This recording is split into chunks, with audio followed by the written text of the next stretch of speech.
Mike, let's start with your background. Where were you born? Where was I born? I was born in either Fulham or Hammersmith, I'm not quite sure which. Queen Charlotte's Hospital doesn't exist anymore. And yeah, I lived in London when I was a little boy. So you're a Londoner? Sorry? You are a Londoner? I am the only person in London from London now. All you people are all, I don't know where you guys are from. I'm kidding. London's fantastically diverse now, of course. But it is amazing how it's become a world city so quickly. And, you know, growing up in London very young, the only people around were just people pretty much from London most of the time where I was living. But yeah, but you know, like the rest of the world, we've all travelled. I've travelled, and you know, it's wonderful to see what London's become actually over the last few years. We'll talk about it a bit later, about the role of London within the ecosystem. And when you were growing up, at some point you discovered you like to write. Well, I think I've discovered that I like to create. My father is a research scientist in malaria, and I grew up knowing the difference between Plasmodium falciparum, is it? And Plasmodium vivax. I hope I got that right. Oh, wow. And one's brain malaria that will kill you in 24 hours, and the other one will do it more slowly. And I grew up wanting to create, kind of feel like creating things, and even though my dad tried desperately to get me into science, the first thing I did when I get hold of any kind of ability to produce media was said, Dad, can I make they've got this thing called VHS, can I make a documentary about your malaria? And he was like, oh, all right then. So that was the first thing I did at high school, making a documentary about him and his malaria. And so it wasn't just about writing is fantastic and journalism is a craft, but creating something I think is the most fantastic thing. And I think that's what attracts me to entrepreneurs in a way, is that they create something new in the world that didn't exist before. In the same way that I was mad about music and still am, and you know, was drumming rock bands and stuff back in the day. But that creative process is extremely exciting. It's so much more fun than anything you can ever think of, really. And so it's not about, to me, even these days, it's not just about writing, it's about creating things, whether it be media or events or something new in the world. Wow. I think that's really cool. Yeah, it's a big passion. So it's not just writing, it's also doing videos, bringing people together for conferences. Well, yeah, I mean, yeah, obviously. One of the things is that it's easy to lose sight of that, obviously. Sometimes I think the difference between an entrepreneur who was just sort of like painting by numbers, who goes, right, you know, okay, there's a gap. If we do that, that, and that, join those dots, we'll end up with a business. And then that's totally fine, and I understand that. And there's a sort of an execution to that, which has to be respected. And then there's a different kind of an entrepreneur who has this sort of, basically, this sort of primordial passion that they want to really do something new, and it sort of eats them up inside. And that there are different kinds of. They're not just two different kinds, but often in a way it does sort of flip between the two a little bit. It's really interesting to watch, you know, as an observer, as I am. Yeah. And then you were doing these creative things, and when did you knew that this is something you want to do for a living? Well, I mean, a living, right? Journalism doesn't pay fabulously well. But I remember the first job, one of the first jobs I had in journalism was on the Hammersmith and Fulham Chronicle. And I'm sure you've heard of it. And it's a fantastic paper. It comes out every week in Hammersmith and Fulham. And it was, I think I got paid £9,000 a year was my salary. Oh, wow. And I couldn't afford to, at that point, I couldn't actually anymore afford to live in Hammersmith and Fulham or either. So I had to like commute into town to basically cover my beat. And my beat was basically the Fulham Palace Road, and up just before the Fulham Palace Road, you know, where it meets the Thames, and then right up to the roundabout, the big roundabout. That's sort of my beat, roughly.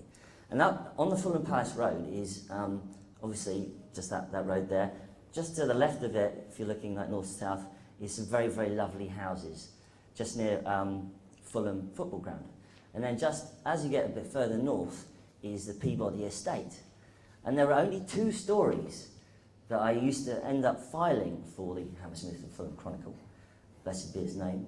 The first was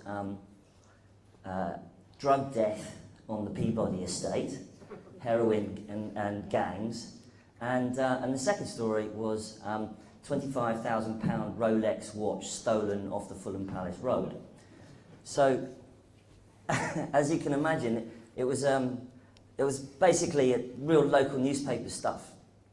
And so, but I loved it, and it was fantastic, great fun, you know, going to police meetings, and we used to call it fire calls. Fire calls, getting in on Monday, ring, there was no only telephones. You had to ring the police, what's going on, ring the firemen, ring the ambulance, fire calls. Do that every Monday morning, so you could file for the newspaper, see what happened. And but police also had to have meetings. You had to go into the police station. You sit there with the other. You know, I had to sit there with the Hammersmith and Fulham Gazette, around deadly enemies. So it was great fun. But what I really liked was writing about one thing, and then, you know, a few years passed, and I got into business journalism because I wanted to write about the media. Fascinated by the media itself. I started writing about newspapers and magazines and stuff like that. And then, of course, the mid-90s came along, and here comes the web. And I'm very indebted to Keith Tier, who's now an entrepreneur and investor in Silicon Valley, and actually quite well known, and was actually, ended up many years later, the co-founder of TechCrunch with Michael Arrington. Very indebted to Keith, because he's the guy who wrote one of those funny little books that used to come out on magazines called How to Get on the Internet, you know, the ones that you peel off the magazine. Yeah. And then that was like, how to get on the internet, right, I'm getting onto this. And that was all that, and then getting into all that was what inspired me to get into writing about technology and the web, and then into this sort of, you know, crazy mad world of startups eventually. But that was in the 90s. Did you know immediately? And the music was better. Yeah. It was different, definitely. Did you know immediately when you saw the internet that this is something special, this is something amazing? Well, it's full of filth, for starters. Yes. Yes, of course. I mean, it's been said very often, obviously, the democratizing effect of the internet. But I've seen that for myself, not just of the fact that, you know, in 1995 you could dial up and suddenly you could be talking to someone from some totally crazy people from San Francisco or New York or wherever, who else was connecting, and you didn't know, honestly, who these people were. But exchanging ideas and, you know, having discussions on the early social media that was known as bulletin boards. But, you know, having been in the Arab world myself over the last few years and witnessed how entrepreneurs have basically springboarded off what happened in the Arab Spring into creating new stuff. I mean, it is fantastic, isn't it? If you think about it, if you stop to think about it, it's absolutely astounding. And to think of a world without the internet would be quite literally unthinkable now. And without those democratizing effects and without the access and that wonderful opportunity for, you know, a kid in Cairo to come up with something and just spin it out and wow, get picked up by 500 startups or something like that. That's super, super cool. And it's just, I mean, frankly, I mean, it's depressing to think what would happen, you know, what those people did years and years ago. It's like, is it the Tennyson poem, an ode in a graveyard about thinking about what happened, all those people who came before us for many years, hundreds of years, never had opportunities like that. And so that's a very long-winded answer, but yeah, it's just fantastic. So you saw the opportunity in there. yeah, absolutely. And fast forwarding. I don't think we should fast forward. I want to tell you. I want to tell you something else. One of the cool things about my dad, which I think you guys should know about, is he was one of the first guys to do. His name's Dr. Geoffrey Butcher, and he's one of the earliest malaria research scientists in the world, really, since the 60s, 70s. And he's super cool because part of the reason he's super cool is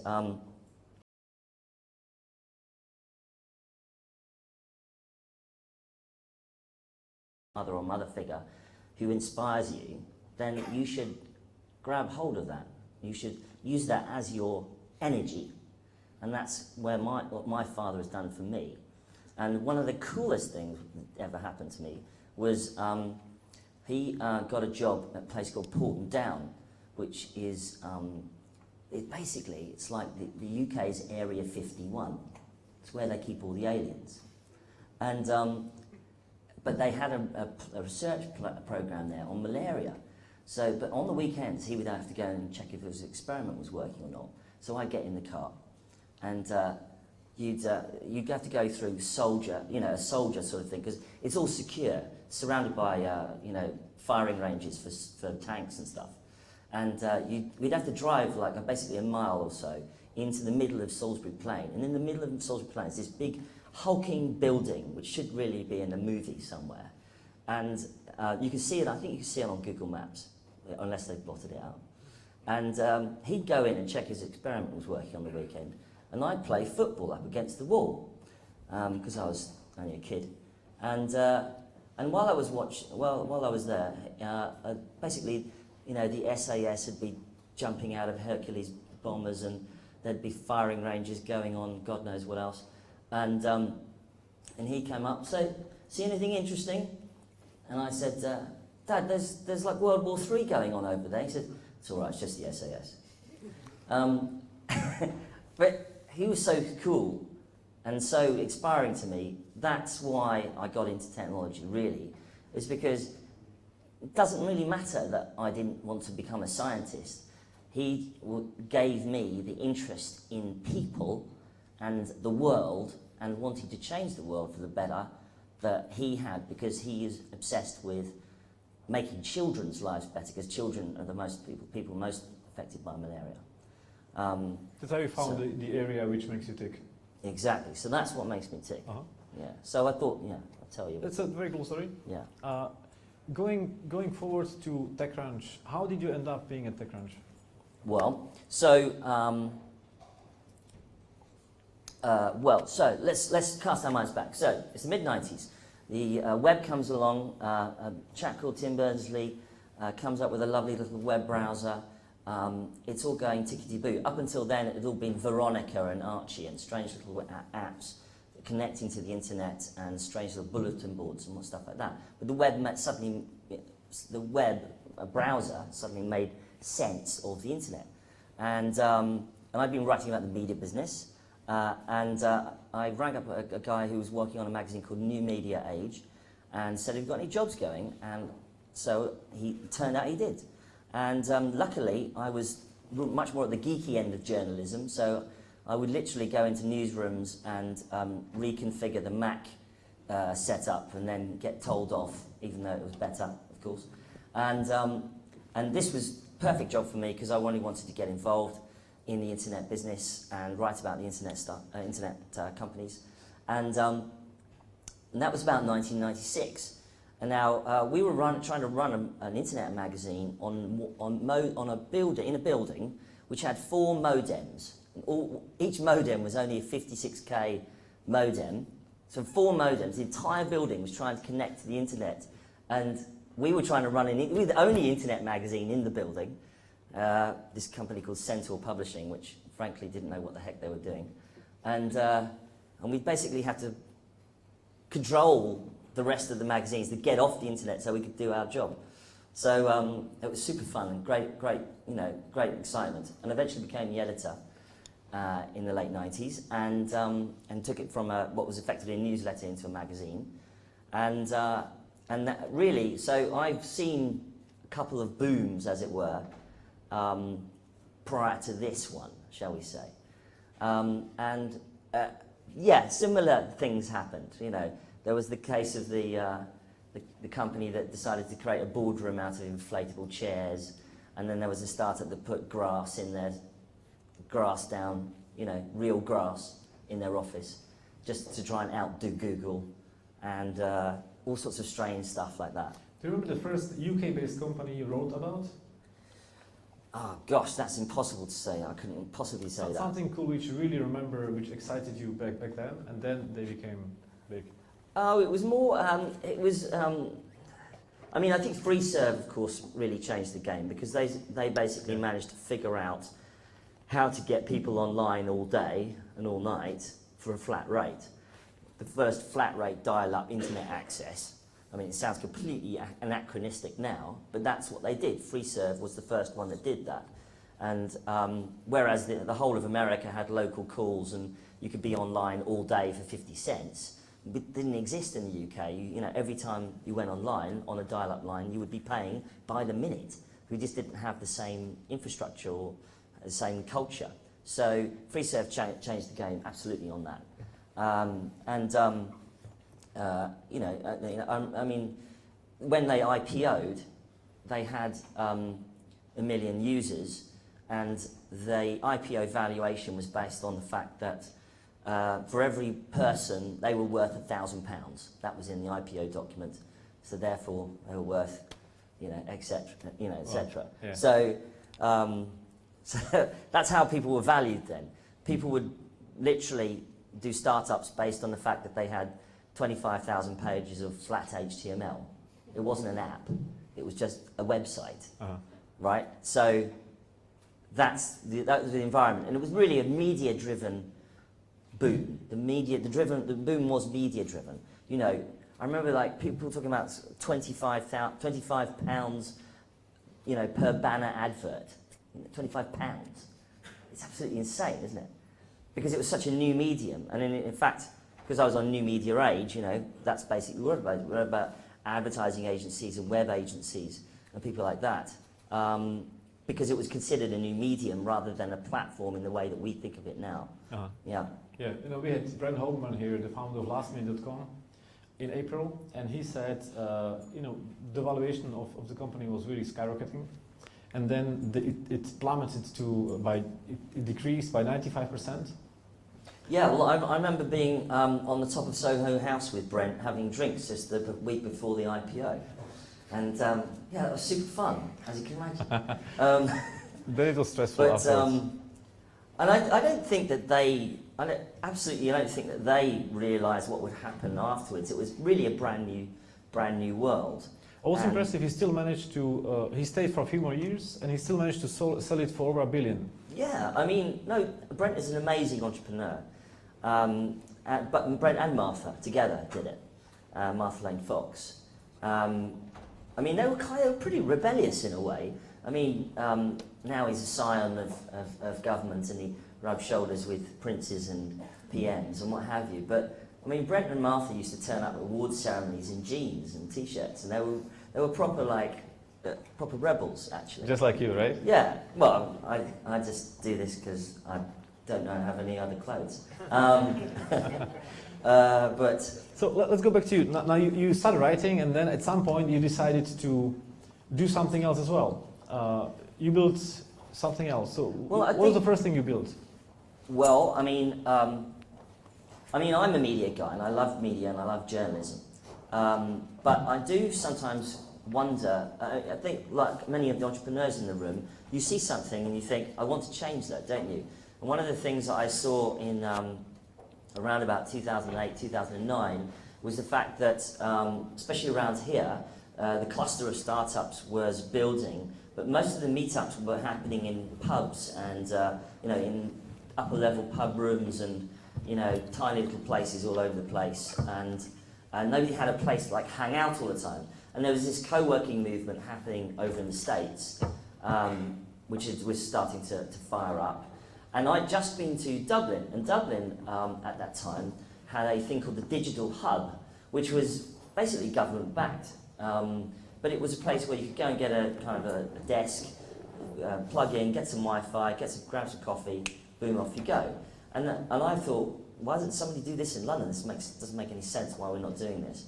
And of course, the property values are different and all the rest of it. But I thought there must be some way of figuring this out. And then I went to, I just happened to go, I was just writing about the idea that somebody should do it, not thinking that I would do it at all, frankly. And then I just happened to have a lunch with an old friend of mine, Elizabeth Varley, who had been one of the early cohorts, as it were, in London of the sort of the internet boom. And we had lunch, chatted about stuff, as you do, and she told me that she was looking to do a kind of a co-working space, but just sort of a general one for small businesses. And I said, hold on a minute, why don't you do one in tech? Because I think there really needs to be one in tech. I mean, if you want to do it, we should do it together. And she was like, yeah, okay, hold on a minute. So that was that great sort of... It was easy. Great sort of moment, when you meet someone, you think, wow, we can actually do this together. Super fun. And so off we went. And but like all entrepreneurs, you've kind of got to fake it till you make it, don't you? So we wanted to get the techhub.com domain name. So I found a guy in Texas who owned techhub.com and emailed him a very polite email saying, hello, my name is Mike Butcher. I run a computer repair company in southwest London. I'd like to buy TechHub. Would £500 be okay? And he said, okay, boy, no problem. Just wire over the money. And there we go, techhub.com. I got that. And then we realised we weren't really sure if people wanted it. So we had to create sort of a minimum viable product for the idea. So we created this sort of viral campaign, we hoped it would be viral, of people, we said, if you make a video of TechHub, of why you want a TechHub to actually exist and why you want to have a place where all the geeks hang out and all the entrepreneurs and startups, why don't you make a video of about a minute and just telling us why, and we'll pick one, and then you can become a free member. We'll give you membership for a year or so, free membership for a year. And so we did that, and we ended up with about sort of 25, 30, 40, 50, I can't remember how many, it was quite a lot actually, and including the founder of Postmates, Bastian Lerman, who's now in San Francisco, and his company is now worth $1 billion. He was there hacking away, one of our early members, and some VCs did it as well. And we used that, and we took that to sponsors and partners, and people like Google, for instance, who became an early sponsor, Pearson, who became an early sponsor. Was it the first and they said, okay, so people do want it, so now we've proved that you want it, let's talk. So that really, really helped. Yeah. Was it the first co-working space in London? It was the first co-working space dedicated to tech startups. Around the same time, the Trampery kind of appeared. But the Trampery was originally a company that then basically had a whole bunch of desks that they started renting out. Moo.com had a whole bunch of desks that they sort of rented out. So nobody was doing it totally formally. The Tech Hub started as the formal, actual co-working space for startups. Yeah. So it wasn't hard for you to get members because you went viral? No, actually it was impossible. It was terrible. We spent a few months actually empty because we were sort of so early with the idea. People just didn't really get it. And at one of the early times, we were standing there with 5,000 square feet and about 5 people in it. And we were going, oh God, what are we going to do? How are we going to pay the rent? And but we had lots of media interest. A TV crew from Russia Today turned up and said, oh, we have heard about Silicon Roundabout. We went to see, where is Silicon Roundabout? Is it here? Is this it? Oh, there's a roundabout. And we're like, yeah, this is it. We thought, great, we're going to have all these Russians members. So we said, the poor cameraman had to make our empty space look like it was full, with about 5 people sitting around going like their laptops. And we've got it on YouTube still with me going, yeah, so Silicon Roundabout, and then I just go, because I got dubbed into Russian. super fun. And then we looked up how many viewers Russia Today had, and it was 125 million or something ridiculous. And we were like, Oh wow. great. And we sort of braced ourselves. Nothing happened. But that was 2011, and then really, so we launched in July 2011. But someone put something in the water or something, because on January 2012, bang, it just really took off. And Do you know why? It's Was it like a report on TV or people? I think it was kind of building around that time. Yeah. All of the technology, the real sort of dedicated engineers and the technologists and the geeks and the long-time entrepreneurs that I'd known for quite some time, since the 90s and since the early 2000s, who basically kept going and kept on doing startups, were now suddenly joined by a whole wave of new people. Yeah. And something, I don't know, all these that particular era of college kids or university people coming straight out and going, right, let's go. And the confluence of 3G, the confluence of broadband, basically really lit the touch paper on things. And also more money came into the market, and there were more exits. Last FM exited around that time, and had created a sort of a real heroes. And I think that's one of the things about entrepreneurs is having these heroes, or people that you think, if they can do it, so can I, right?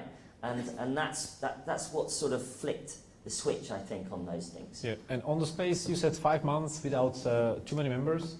How Yeah, did you survive very financially? tough. Were you bootstrapping? Well, obviously sold my body on the street,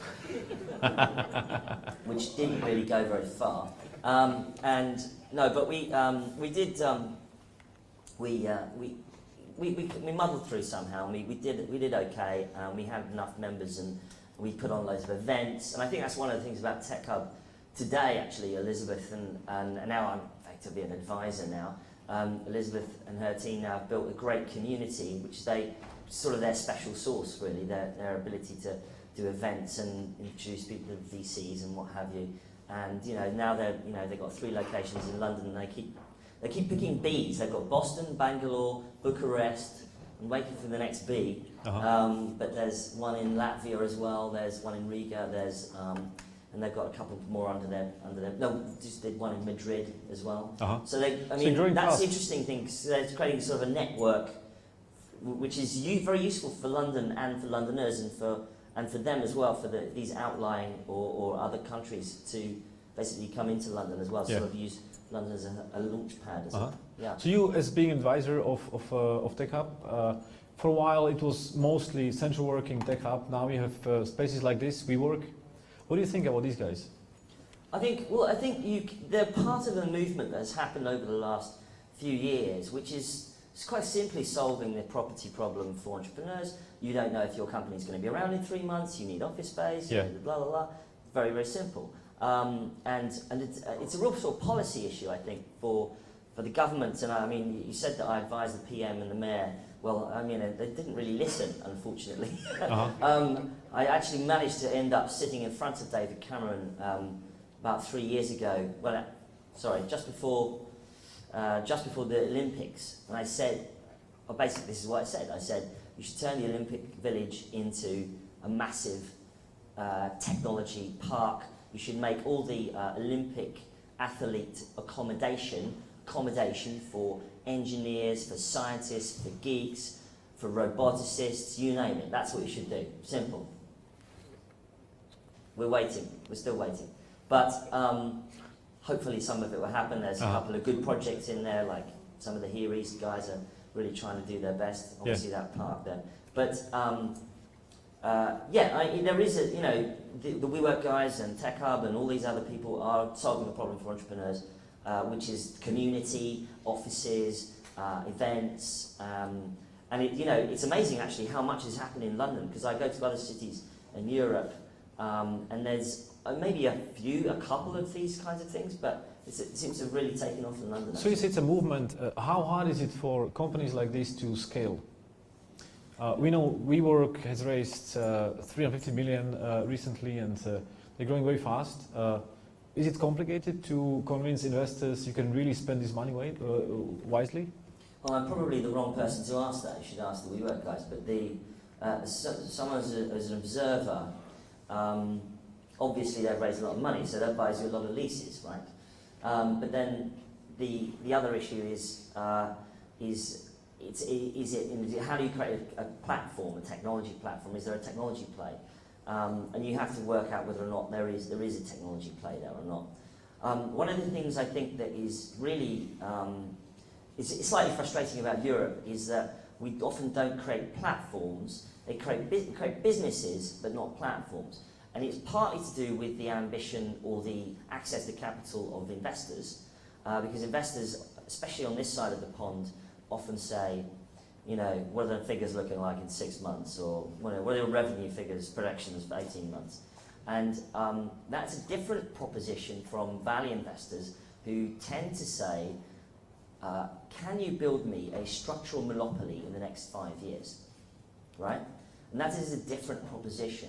And it's usually because, A, you've got access to a very large market, the US, and Europe is more fragmented. And B, the aspirations of some VCs. There are a handful of VCs in Europe who do have that aspiration and can go, yeah, we would kind of basically want to go, we use this as a platform, but we want to kind of scale up and go global from here. And you know, the indexes, the Axels, the Baldertons, more recently, just recently, what's Klaus Thomas's fund? Lakestar just came out, 350 million. Yeah. You know, the DN Capitals and the you know, the Dawns and the Passion Capitals at the micro level VC. Mm-hmm. Very interested in creating global platforms, right? And those are the ones, VCs like that are really interested in that sort of thing. There are very many continental European VCs who tend to think much more, just do it in Germany or, you know, France. I see. Or whatever. Maybe some guys from Index in the audience and some other VCs as well, some food-oriented companies as well. You now being an entrepreneur and working for, so you're advising TechHub, and you also started this other company called the Europass. Yeah. Is the company, or is it just an event once a year, and that's how you wanna? It's a tiny little company, but basically it's a big party. So you like the idea really was that people weren't celebrating startups, and so there were lots of kind of conferences and things, but no celebration, and that's what I figured that we weren't really doing enough of. So we started the Europass Awards. We did it in a bar about 6 years ago, in a South London bar, and about 100 people turned up, and we got people to vote for the companies they thought were the best and that kind of thing. And it's fantastic, but the thing that's great about it is that it's completely genuinely editorial independent. So it's genuinely the votes of the community who get to decide who we think is great. And that's actually a great signal to the media and to investors and to the community about who's really knocking it out of the park. Who's cool right now, who's going to be cool next year, who's doing great work, who's a great entrepreneur, these kinds of things, who's great investors. So that's much more about celebration. Last year we turned it into a one-day conference, which is much more collaborative, and it's designed to be much more like smaller groups, rather than being these big, massive conferences where you go to, which are great, by the way, but you know, there's a lot of people, whereas we keep it to about under 1,000, and quite a lot of people are invited basically to come. So it's much more of a community event, I think. So I just wanted to get back to those early days of those early good conversations, like we're having, you know, like we're able to have at smaller events like this, to talk about like how do you do things, how do you get things done, that kind of thing. I love the idea to celebrate startups. It's a very good mission. Yeah, and now we're getting great media coverage. The London newspapers and the CNBCs and the Bloombergs come along and stuff like that. So you want to keep it in London, or you want to do it like TechCrunch Disrupt to keep moving it from city to city? Well, TechCrunch Disrupt did TechCrunch Disrupt in Europe, in Berlin a couple of years ago, and then in London last year, and in London it'll be in London December the 7th and 8th. Disrupt Europe in London this year. again, I've done the Europas in London mostly. I did it in Berlin once. Okay. Generally speaking, I'm going to keep it in London because it's a good, great hub for everybody to come in. And the frequency is going to stay at once per year? Yeah, I don't see why not. Yeah. Uh-huh. So I mean, I'm not really in the conference game as a professional. I'm a journalist, but just want to have a party and celebrate startups. I just but That's a nice but also vision. I think I mean basically the Europas is my black book. So I just go right, you come right, and so and actually ends up being a good event. Uh-huh. And how do you see the Europas, for example, either collaborating or competing with others like Founders Forum and the others? It's not just something else for somebody else. No, it's I think it's much more early stage. So Founders Forum is is very invitation only and aimed at generally entrepreneurs who've exited, possibly even sometimes multiple times. So as you can imagine, it's quite a rarefied atmosphere. And whereas Europas is generally open to anyone early stage, but we try to curate it. Yeah. Okay, so let's talk about startups now, because I'm sure we have plenty of startups here who like to learn about your experience. How many startups you have been hearing about, and how do you select the startups you write about? Because these people, they early stage, they want to learn about what is it that makes a journalist be interested. Well, the thing you've got to do is you've got to think about it as in terms of news, not in terms of PR. Because PR people, God love them, will think in terms of how to shape your story, whereas journalists are interested in what's going on in the news. A couple of months ago I wrote a blog post on my personal blog, which I rarely update these days because I'm kind of busy on TechCrunch, but it's called mbytes.com, and the article is called "The Press Release is Dead." And I wrote it because too many entrepreneurs, early stage entrepreneurs, are trying to kind of press release themselves like they're a big corporate. And it doesn't really work, it doesn't come across. And what they're kind of forgetting is that they've got to get across what their product does, how it operates in the market, and where they sit. And you've got to remember, you've got a very short amount of time to attract the attention of a journalist before they move on to something else and decide that this isn't interesting enough. And so I just basically wrote down the questions that we just ask you anyway. I just effectively open sourced it for you, so that you can basically go, right, these are the kinds of things as journalists are generally going to be interested in. Let's shape our story around that might work in that way. Now, I wrote it in a particular way. It sounds a bit grouchy. Unfortunately, I apologise in advance if you read it. I sound like an absolute beep. It is valuable advice. It's really interesting. But I was writing it a little bit out of frustration, and I thought, what the hell? I'll be passionate about this. And it contains like simple questions. Like simply one of the simple things is like, what's going on in the news right now? So wearables, for instance, that's a big, interesting, hot topic right now. Now, if you've got a wearable device, are you going to pitch it in a different way? No, because that's a good subject. So go for that, and also trying to go around something that's happening in the news that might be sort of aligned with you. So when Apple obviously came out with the watch, everyone went right, because that's what journalists are interested in. We're a bit of a pack mentality. Right, this could come out. What else is out in the market? I'm wearing a thing called the Vector watch, which is a startup originally out of Romania. It's actually quite nice. They're out of Romania, and they're like, boom, right, we're going to get in on the side of that news. And obviously, you don't want to launch on the same day as the Apple Watch. Obviously, that would be insane. When Steve Jobs died, there was no startups got launched. That's all we wrote about for about a month, because everyone was so obsessed with what had happened to Apple over the last 30 years, and that's basically all the tech press just wrote constantly about that for virtually a month. So it was very, very hard to actually launch anything. So don't launch around there. But you've got to sort of pick your timing, and often it's about forming relationships with journalists, not in the biblical sense, excuse me, but in the sense of trying to get to know what they like to write about, who they are. You don't pitch a wireless startup to a broadband magazine. I don't know. You just don't do those.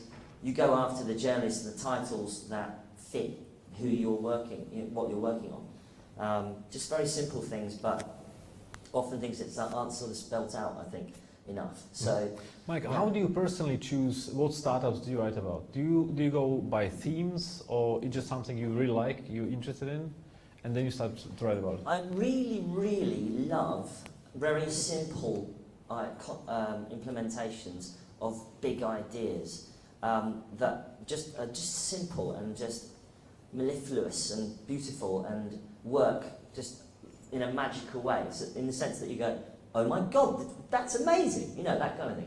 That's Give us an example of the last thing you wrote about, which was this. I haven't written about it yet, but I came across a startup in Berlin the other day, and the demonstration was just like, you were like, really?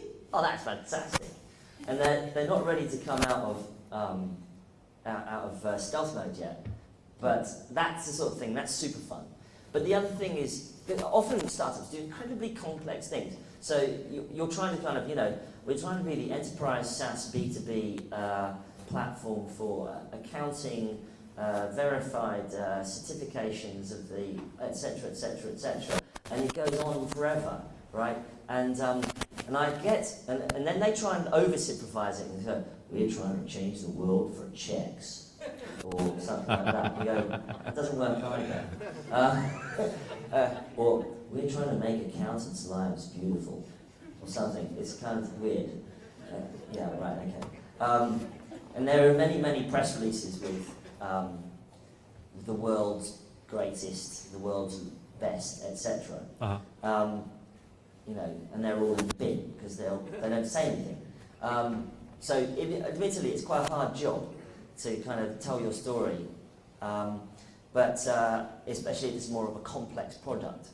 But I do like those, but often the nice thing that even sort of complex products are actually kind of coming in here and really disrupting something quite significantly. Yeah. And that's why in a way TechCrunch created a conference called Disrupt, because we like that disruption. That's what we're all about, and that's what we like to cover.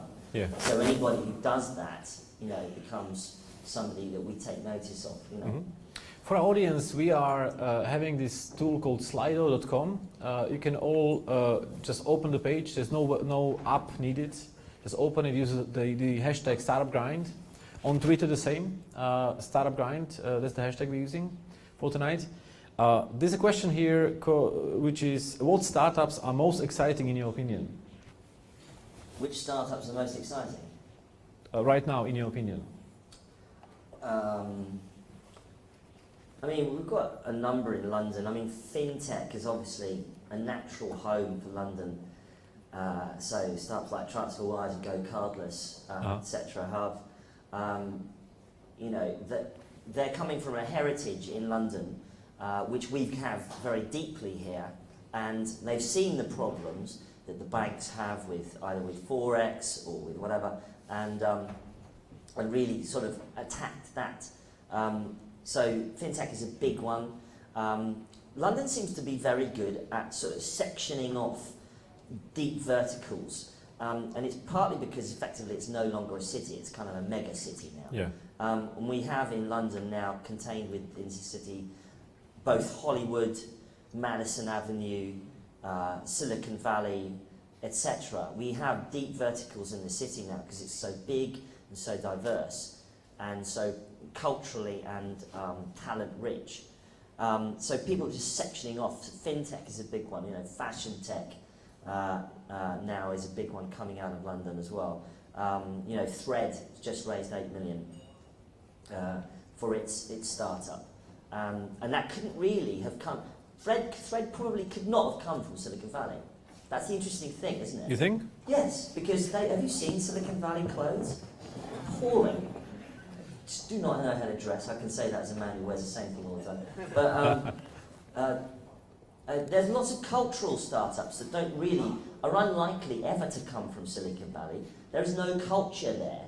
That's partly because, and when I say culture, I mean, there is culture, of course there is, but it's not the same 1,000-year history of art history and sculpture and painting and craftsmanship that we've got in Europe. In fact, I'm wearing, God, I sound like an advert, don't I? But I mean, I am actually, this is a genuine story. So a young couple, isn't it, they're in love, isn't that nice? They got together and they wanted to do a startup together. And she's Israeli and he's Italian. It's called Quattrocento. And he's from the glasses industry. And the glasses industry in Italy is very old. Italian sunglasses, right? I mean, you know, everyone's heard of Italian sunglasses. And there's a lot of history in millining and glass making and spectacles and what have you. And lots of craftsmanship there. But obviously they are having problems because the global market for glasses is being disrupted by the internet and stuff like that. So they decided to do a full stack. We'll not only design, so we don't have to license any designs from anyone. We'll design the glasses and we'll make them and we'll ship them and we'll do all the e-commerce. So sort of Apple model, full stack. And actually they're doing quite well. They've raised money. And that sort of company couldn't have come from Silicon Valley because it doesn't have that cultural heritage in the same way that Italy has for many years. Just outside of Milan, there's all these glasses factories there. So that's what I'm saying. We can play to our strengths in a different way. That's all I'm saying. Yeah. Okay. Just to understand your point of view better, how many startups do pitch to you a day, a month? How many pitches do you hear? Well, I mean, it's got a lot more complicated. Everybody's on every platform. So I'm now on. So obviously I get a lot of email. Mike at TechCrunch.com, by the way, if you want to pitch.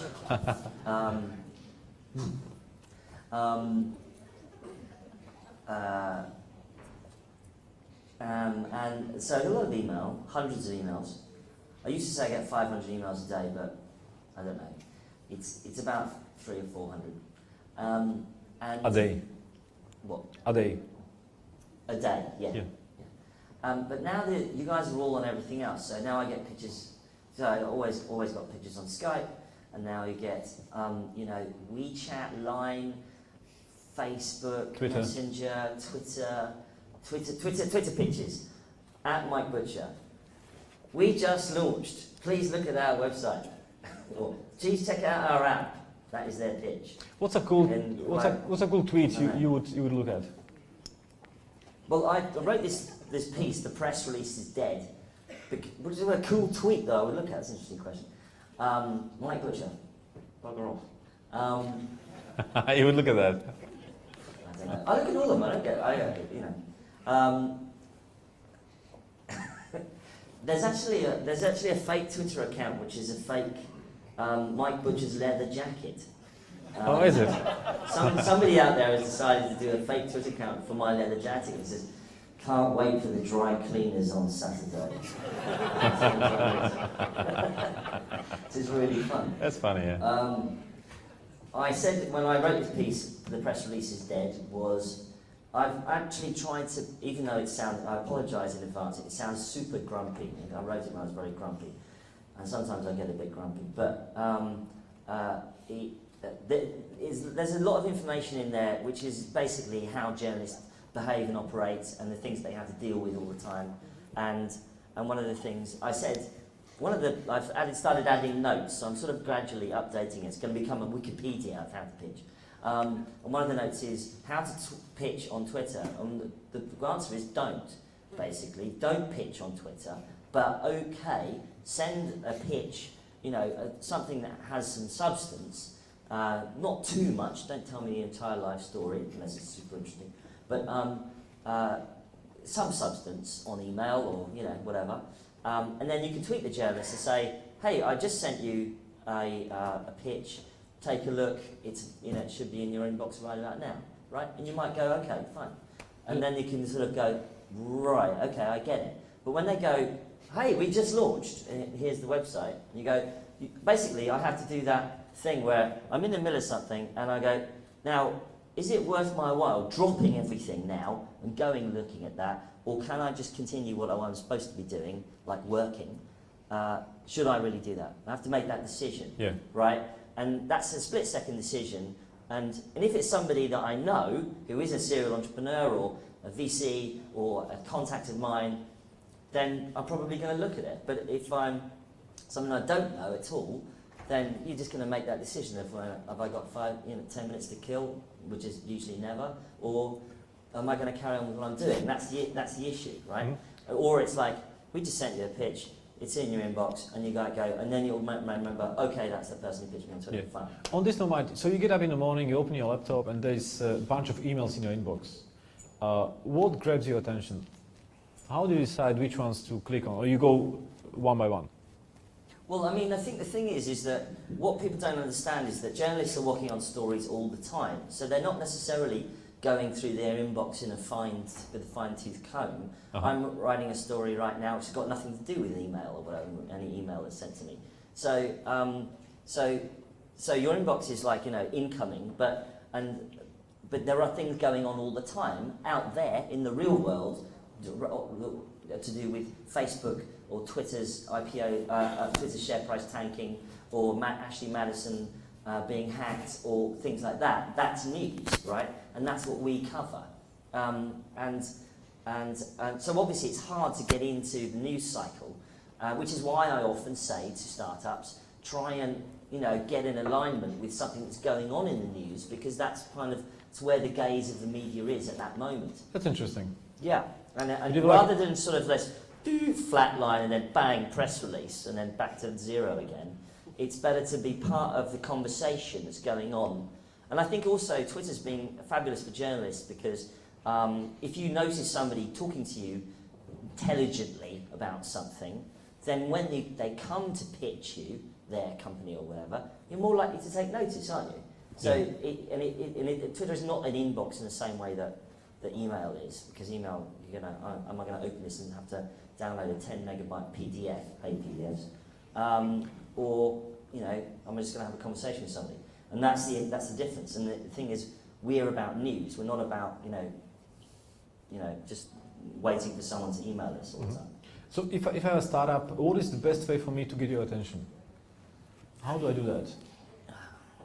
Somebody sent me a press release in a secret wooden box once, and I had to figure out how to open it. That's original. Yeah, it was especially because it was from Russia, and it didn't have any name on it, and I was like, Mr. Butcher, we have been watching. We would like to give you a present. Yeah, the company doesn't exist anymore. I think it's when the sort of this era of publish behaviour started in about 2007-8 roughly, and then of course went down again for a bit, back up. I remember a guy pitching on stage, like stage, doing a demo, etc. Started his pitch, and then somebody ran on stage and basically whacked a custard pie in his face. And that was the era of pitches where you had to stand out because there was sort of crazy stuff going on. And everyone was like, what the heck just happened, right? And then I was in a pitch session in Paris the other day, and this woman founder came on with a box of eggs and just went bang like that off the ground. And everyone was like, what the heck? So I'm not encouraging you to do all of that, because it all gets very samey, Not tonight. It gets a little bit samey, but I have this sort of phrase which is news is a purple cow. In other words, you don't see a purple cow, do you? So it does help to stand out in some way. Sometimes it can be a ridiculous way, and then you get their attention and you think, and then you can get into something a bit more substantive. But sometimes it's just simple conversation. And it's our job, to find interesting people. It's not your job to be, to have to smash stuff around. But just the fact that the sheer number of startups now just means that there is a lot of noise. So trying to cut through that noise, that's kind of why people come up with some of these crazy ideas. Now, some of the most interesting startups are the ones who never pitch the media, because the media finds out about them because of buzz, because they're hot, because people are talking about them. And so somebody else tells you about the stuff. Yeah, I mean that's kind of like quite sexy for journalists when somebody else tells you, have you heard about these guys? And you go, no, what's going on? But you should check these guys out. Okay? So referrals from people that you know, people you trust, or in the community or whatever, that's often like, that's when you get the blood is up, as it were, for a story. Because that's kind of more interesting to discover than it is to be pitched. And how so is it discovering I think it's something that we don't talk about enough in startups. The discovery process is much more exciting. It's much more romantic in a way, isn't it? Than there's just been sold to all the time, which happens. I know. I accept that that's part of the industry. It's also much pushy. If somebody tells you about somebody else, then odds are they don't try to sell it too much. Yeah, sure, but I don't want to go back to kind of the reverse position where in London or the UK or Europe where we go, anyway, it's a very good company, and we think it's going to be successful. We've got a few problems, but we think it's going to be okay. You know, and whereas in America they go, you know, I mean, in Russia, I love I keep going back to Russia. The guy keeps going, you often come at often it's Eastern Europe, so they go, yes, we do not, we have invented a device, it is, I shall demonstrate. We call it teleportation. but we just do not know how to market it yet. and the exact same product in the valley. It's like, imagine a world. Transportation disrupted, right? And then in the middle is Britain, okay. We've come up with a new thing called teleportation, and it's quite useful actually. It means I can miss the rush hour. Anyway, would you like to write about it? And you're like, yeah, of course. But it's true. Startups here are more modest, not so confident as in the US. But I think there's something to be said for that confidence. Yeah. Especially when you've had a short amount of time, you've just got to get used to say, we're doing this, blah blah blah, and you get it down. And that's why we always say, you know, whenever you talk to people doing, pitch training and all that kind of thing, is that you have to have your 30-second your like 1 sentence pitch, and then your 30-second elevator pitch, and then your 2-minute no slides pitch, and then your kind of 3-minute with slides pitch. And you have to kind of, you know that in the Valley, they are just so good at it because they rehearse it. And you can just ask them a question, bang, like that, and they've got the answer. Yeah. And that's one of the things that we've got to get better at. And don't worry, we're great, but we do have to get better at rehearsing how we're going to tell something very quickly, because we live in this, hubbub environment. Yeah. As a matter of fact, if you want to learn about this, you can learn about this from Mike's blog, because he has this thing about his bio. His bio in a short version, in a mid form, in long form, right? Yeah, it's the same bio, just with more padding as my Universal Pressing. Yeah. Universal Mike, how is it in person? So you come to an event like this. Do you like to be talking to people who are pitching you something, or you don't like that? Because, for example, we see they have this pitching fatigue. As long as you start. The BlackBerry, don't it? Yeah. Well, it used to be they go in the back on the BlackBerry. Are you a guy like this who, when somebody starts to pitch you, you just fade off, or you still? What do you prefer? Depends how hungover I am. I think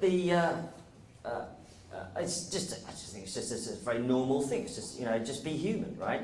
If you're in the middle of a conversation with somebody, you don't walk up to them and go, "Hello, can I tell you about my?" That's that does happen now. Yeah. And you think, you don't need to do that, really. It's just be a normal civil person, really, not complicated. And I mean, I'm in the game where, I'm here to talk to people, and that's totally fine. That's part of the job. Yeah. I mean, And sometimes I'll do it in a more structured way where I sit down like, right, I'll sit down and do office hours and just sort of file people in and out so I can get to sit down and sort of get a good sort of 10, 15 minute chat with somebody to kind of get to what they're actually doing. Okay. But usually, I mean, Michael Arrington wrote a really good post about this on TechCrunch many years ago, which I'm thinking about updating in a way, called Greetings. It's like how to network, you know. And usually, you know, people come to me and say, "Hi, Mike," although they'll say, "Hi, Mike," and you'll go, "Uh-huh, yeah," and I can't remember who this person is. And they go, "How's it going?" I go, "Great." And you know, you always have to sort of assume that a person maybe can't remember you or whatever. Or you go, "Oh, do you remember that thing we were at the other day?" And I'm like, "Oh yeah, how are you?" And that's okay. But you just have to be civil and just polite about it. And context helps. Yeah. Before you move on to the last topic, there's a question here on Slido from Gabriel. He wants to know about the oldest and youngest founder you have come across.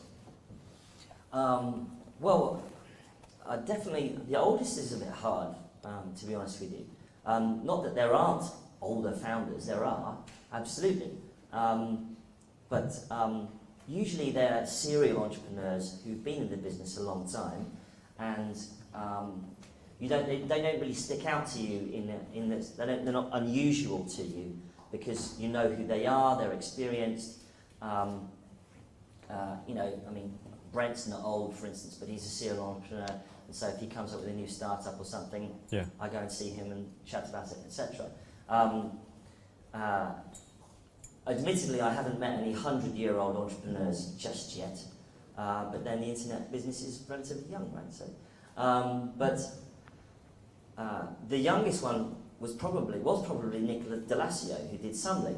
And the weird thing about Nick's story is that he started emailing every journalist on TechCrunch, like virtually daily. Oh, really? Yeah, it was hilarious. And in TechCrunch we have a thing called, we used to use Yammer, and that got a bit useless, and so we started using something called Convo, which is quite quick. It's quite really good for newsrooms because you can see what everyone's talking about, and it's quite good sort of community stuff.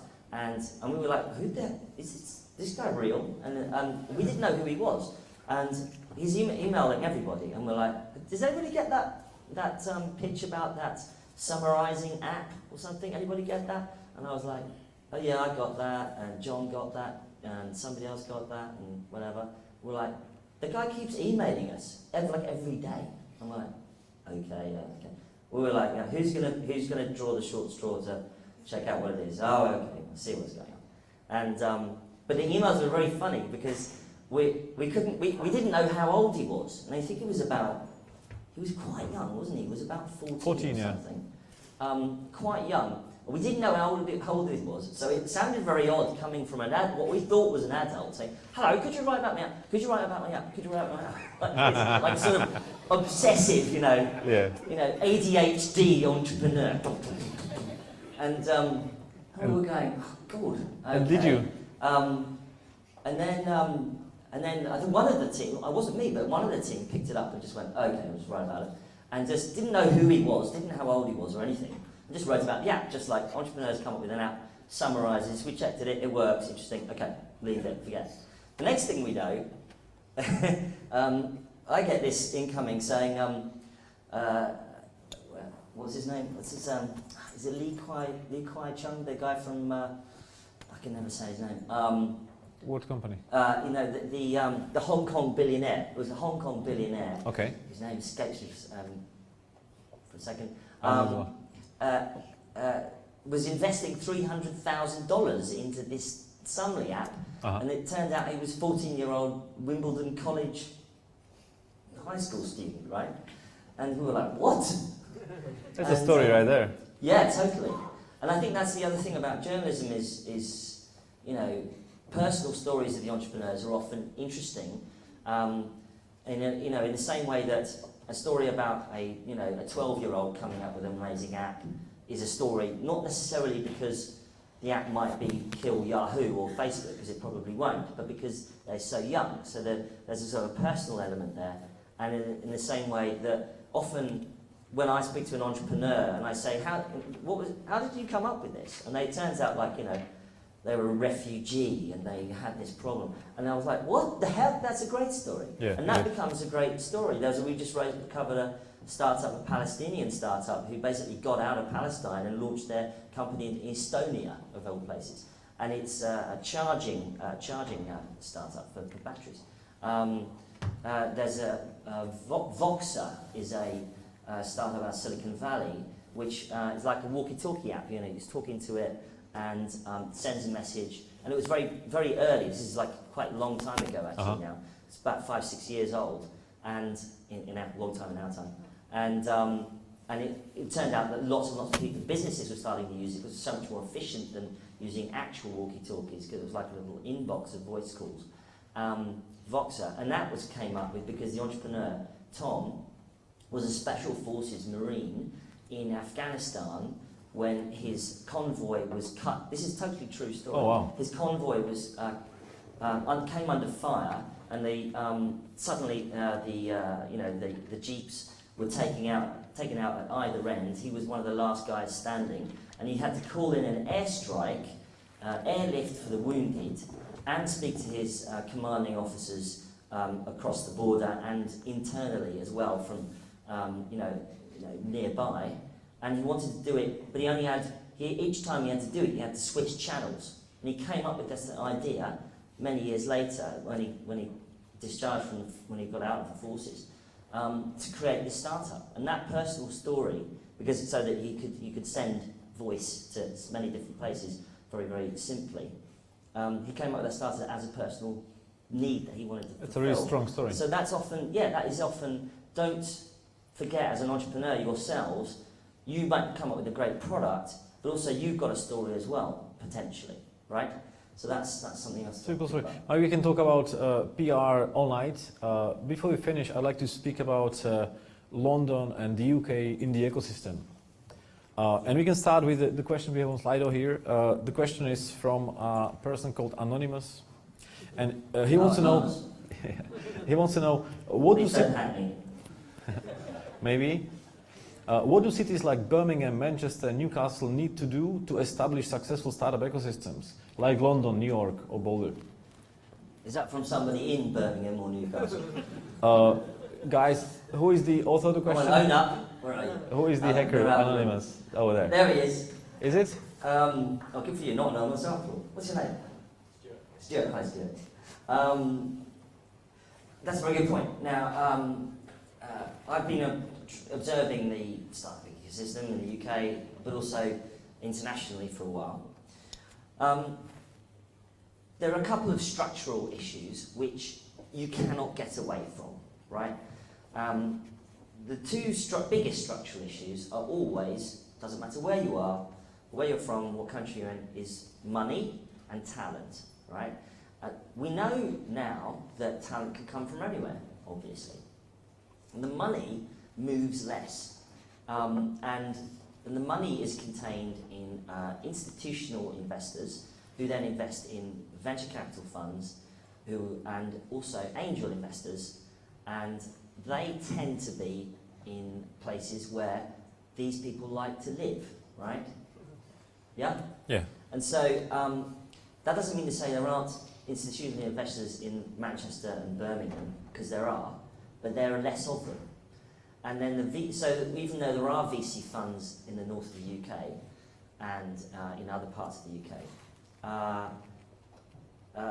the biggest cluster is here in London. So it's a structural issue that we can't get up. It's probably not going to change for a good while, right? Therefore, I think that often it's not a matter of having a sort of chip on your shoulder or whatever. Best entrepreneurs move around, right? And I was just in Lisbon. Now, Lisbon doesn't have any money at all. There is, as far as I can tell, there is one government fund and one VC in the whole of the city. And they're not very big, right? And it's Portugal is one of the southern European countries that had big economic problems. But what they're doing now is they're deciding to form links with Berlin, form links with London. You just pop on a plane, 2 hours later, you're in a big you know, you're amongst big institutional investors. And they're using the advantages of where they are at the same time as saying to the people, look, we're 2 hours away, let's talk, right? They also connect to hubs like MIT. Now, that's not to say, yeah, and I think also the things that you can do as well is, you know, Stanford obviously became a big cluster for obvious reasons, but there are structural issues, especially in this country and in continental Europe, around the way startups behave, which is that for instance, in relation to universities. So one of the problems in this country is that when you come out of a university incubator, they say, right, thank you very much, we'll take 40% of your intellectual property and now you can go and raise money, right? Ain't gonna happen, obviously, because the market doesn't work like that. What happens in the US is they go, you come up with an amazing idea, Mr. Zuckerberg, you can put your thesis aside for a moment. Good idea, work on this, come back to your thesis later. And then there is a very long tradition in the US of pledging money to the institutions that gave you the leg up in the first place. So now Facebook has donated millions to Stanford, and many other entrepreneurs have donated millions to Stanford, not through Stanford taking intellectual property rights in those startups, but because the entrepreneurs remember where they came from, right? And we have a big problem in the UK and in continental Europe about our universities operating in this manner, because it doesn't give headroom for investors, and then the entrepreneur can't go and raise outside funding very easily. And that's one of the big structural issues that holds back the explosion of talent that we're capable of, not necessarily because of where you are, because of the institutions you have to deal with, say for instance if you're coming out of university. Now, that's not even getting into the fact that there are less VCs in Manchester or less VCs in Birmingham. That's just a simple matter of that. But use the advantages that we've got. And the advantages that we've got here are great infrastructure to be able to move around very easily, and also to build networks. If we put our heads together, smashed our heads together in Europe, we would have a far more, instead of worrying about whether or not we've got a Silicon Valley, don't create Silicon Valleys, create Silicon Bridges, right? Bridges between these clusters, bridges between big conurbations like London, Berlin, Stockholm, these big startup hubs that are already there, and build those bridges, because actually, you know, it's a great way of looking at it. Yeah, I mean, I've been saying this for a few years. Build these networks, build the bridges, don't build the valleys. Simple as that. And so you want to kind of disrupt the geography. Don't wait for it to suddenly create your own Silicon Valley, because it's going to take a while. You want to be successful, don't you? You want to be successful now. To be successful now, and then as things start to recycle, you know, many entrepreneurs I know come from there was AOL bought a startup in Newcastle. Those guys actually, when they'd done their time in AOL, went back to Newcastle, started up again, right? And that's how things go. That's how the engine gets going. Do you think the engine can be made a bit more successful by starting up communities in smaller cities? You mentioning AOL, Steve Case is doing this Rise of the Rest, a bus tour with Sargon founder and some other guys every year. He goes to smaller cities and he does competitions, and in every city he invests in one of them 100,000 just to help them. And these are Midwest, these are the not so obvious places. Yeah, nobody thought, frankly, Boulder, Colorado would be where Techstars came out of. But it's a very big university town. It's in a place where they called the US, and they call it the New West, which is a sort of opening up of the area. And you had Brad Feld there who came up with the whole concept. And I mean, the important thing was, and Brad Feld's philosophy is to put founders first. Founders should be the ones who drive the ecosystem, not anybody else.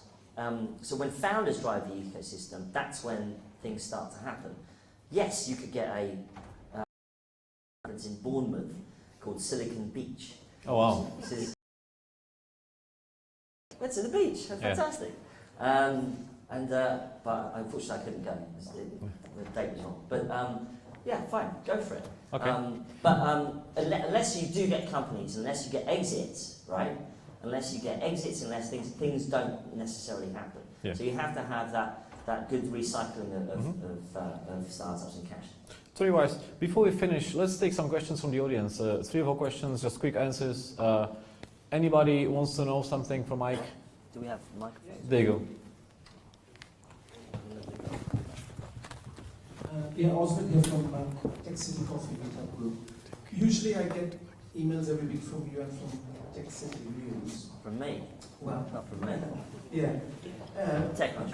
Yeah, TechCrunch. You'll usually focus on companies that have got investment that are successful. Does that mean companies that are not in that category are low priority for you? No, not at all. Because you can have a great product and not raise money.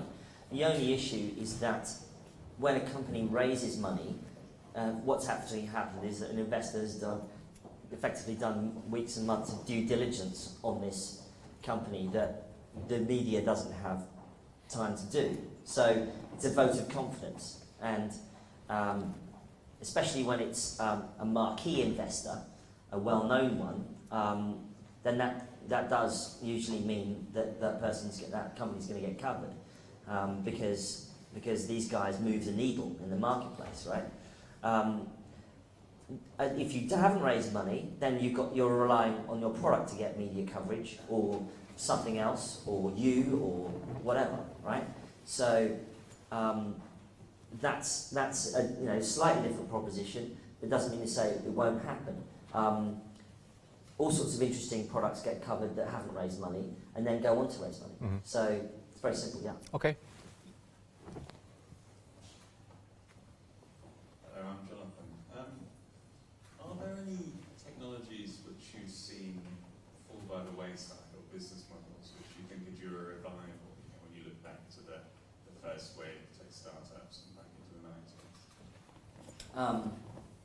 What's interesting actually is how marketplaces have come back. In the old days, marketplaces didn't really work because the mechanics hadn't really been worked out.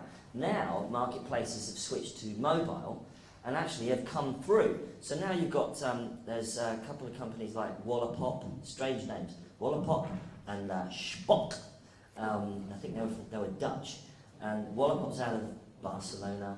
And what they've done is they've done location-based marketplaces, but it's kind of like Craigslist, but location-based.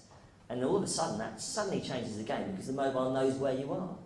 And because of that, that marketplace takes on an entirely new, different kind of prospect. Instead of you having to go through that horrible kind of eBay experience of like typing your postcode and blah, blah, blah, you can look around you and see something to buy or swap or share or whatever. So that sort of came back.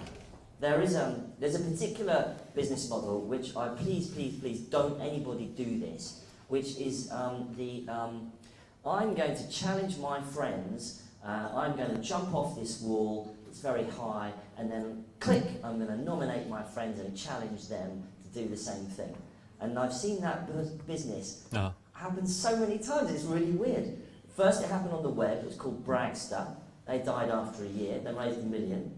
Then it flipped over to mobile, and there was this company in Berlin called Clash, and said, yeah, so you challenge your friends, and then they have to do it, and then you get points, and we have a whole gamification model.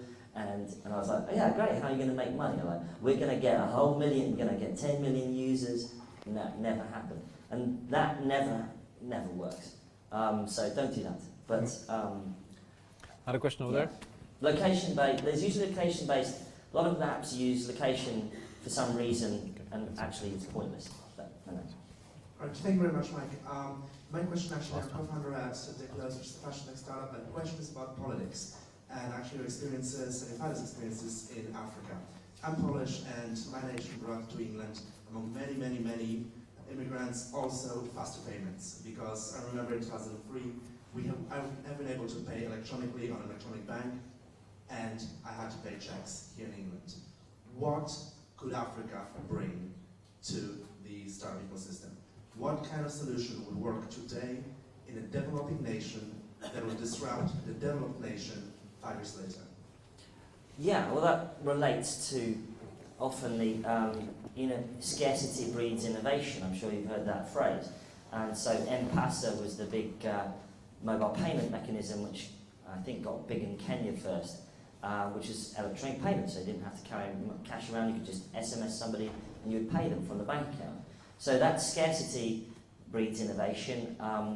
And yes, we are a little more, in the developed worlds, a lot of that kind of basic stuff has been solved. I think that they're probably just going to come up with a lot of interesting things around energy, because that's such a big deal. Say solar power or, very, very sort of minimum viable products around energy. That sort of thing tends to happen often out of emerging markets. I know in India, for instance, they're now covering the canals with solar panels. So this does two jobs: creates electricity, and second, prevents evaporation of the water out of the canal, so that the canal can irrigate agriculture. It's just an incredibly good idea, isn't it? But there are different, it depends. Sometimes it comes back to us, sometimes we send stuff over there. Yeah. My last question is from Slido, and it's actually in Russian, from Ekaterina. Those guys. Have you worked with Russian entrepreneurs in London? Have I worked with them? Yeah. Obviously, partly because of recent events, there seems to be a lot more Russians in London than... You love talking about Russia, right? Huh? You love talking about Russia. I think it's a fascinating place. I have worked with, I've covered Russian people who've come over here and done startups. And, I think the other thing I like about Russians is that they, as a culture, is that they just look at a problem and go, no, we're going to do it differently. And you'll go like, what? And they'll just completely come at a completely sort of left field of the problem. It's very, very weird. And it's almost like their brain's wired differently. It's really unusual. And that's